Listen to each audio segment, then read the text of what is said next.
Түріктердің оригинал рецептісімен баклава дайындайтын боламыз. Ең алдымен қамыры үшін бізге сұйық май және де 15% қаймақ керек. Жұмыртқамызды салып, бірыңғай масса болғанша араластырып аламыз. Содан соң бізге алма уксусы қажет болады. Егер де таппаған жағдайда 1 шай қасық лимонның шырынын құйыңыздар. Бірақ мейлінше алма уксусын пайдаланған жөн. Содан соң тұз және де қопсытқышымызды саламыз. Алдын ала електен өткізілген ұнымызды салып, жақсылап қамырымызды илейміз.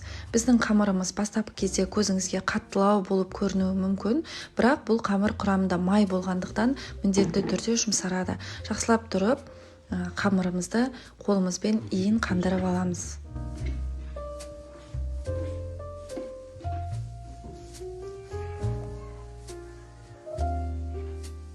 Қамырды 12-ге бөлеміз, бетін сулы, яғни сулап қатты сығылған орамалмен жауып қоямыз. Содан соң бізге салмасын дайындау керек. Ол үшін бізге сүт және де ұнтақ жармасы, яғни манная круппа керек. Екеуін суық сүтке манная круппаны салып, содан соң қоюланғанша араластырып. Қою массамызды осындай тарелкаға салып, толықтай суытып аламыз. Келесі кезде бізге майлы масса дайындау керек. Бұл майлы масса бізге қамырдың үстіне құюға, яғни осы майда біздің баклаваларымыз пісіп шығады. Қамырды жаю үшін бізге жүгері крахмалы керек. Міндетті түрде жүгері крахмалын табуға тырысыңыздар. Егер мүлде таппаған жағдайда, онда ұн мен крахмал екеуін жақсылап араластырып алып, сонымен бірге илейміз. Қамыр жайған кезде мұқият болыңыздар. Қамырдың үстінен басуға болмайды, оқтаудың екі жағынан басып отыра жаясыздар. Бұл қамырды жаю өте оңай, себебі жұмсақ және де иілгіш, тыңдағыш келеді. Бастапқы кезде 1-2 қамырды бір-бірден жайып көріңіздер. Қолыңыз үйрене бастаған уақытта 2-3 қамырды бірден жаюға болады. Жаңағы біздің ұнтақ жармасынан, яғни манная массамызға фисташки, орех араластырып жіберуіңізге болады, бірақ міндетті емес. Содан соң жаңағы массамыздан осындай ұзынша форма жасап шығарамыз. Енді бізге жайылған 12 қамырды осылай бір-бірінің үстіне қою керек. Содан соң кішкентай ғана бірдей етіп 4 бұрышты форманы кесіп алуымыз қажет. Мейлінше кескен кезде түзу, яғни 4 жағы бірдей болғанын қадағалаңыздар.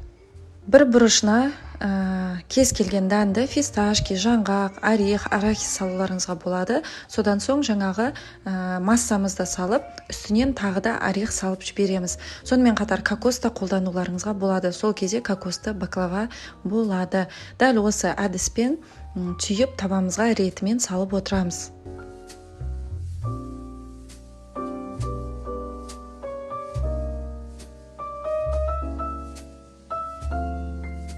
Ертіп алған майымызды көбігінен сүзгішпен сүзіп аламыз, немесе қасықпен алып тастаймыз. Себебі дәл сол көбік біздің баклавамызды жаңағы күйдіріп жібереді. Таза сары майымыз дәл осындай әдемі бір келгі болса, онда біздің баклавамыз сап-сары әдемі болып пісетін болады. Пешке 180-200 градусқа 40 минутқа салып аламыз. Пешке қамырды салғаннан кейін бірден шәрбәтті дайындап бастаймыз. Суға шекерімізді саламыз. Шекеріміз толық ерігеннен кейін қайнай бастаған уақытта лимонымыздың суын сығып, үстінен салып жібереміз. Қамырымыз біздің қою, әдемі болып шығу керек. Қамыр ыстық және де біздің шәрбәтіміз ыстықтай құйылған жағдайда біздің баклавамыз қытырлақ, дәмді болып шығады. Ыстық шәрбәтіміз толықтай суығанша бөлме температурасында баклавамыз тұруы қажет. Содан соң біздің шәрбәтіміз суығаннан кейін баклаваны міндетті түрде тоңазытқышқа 1 түнге қалдырып қойыңыздар.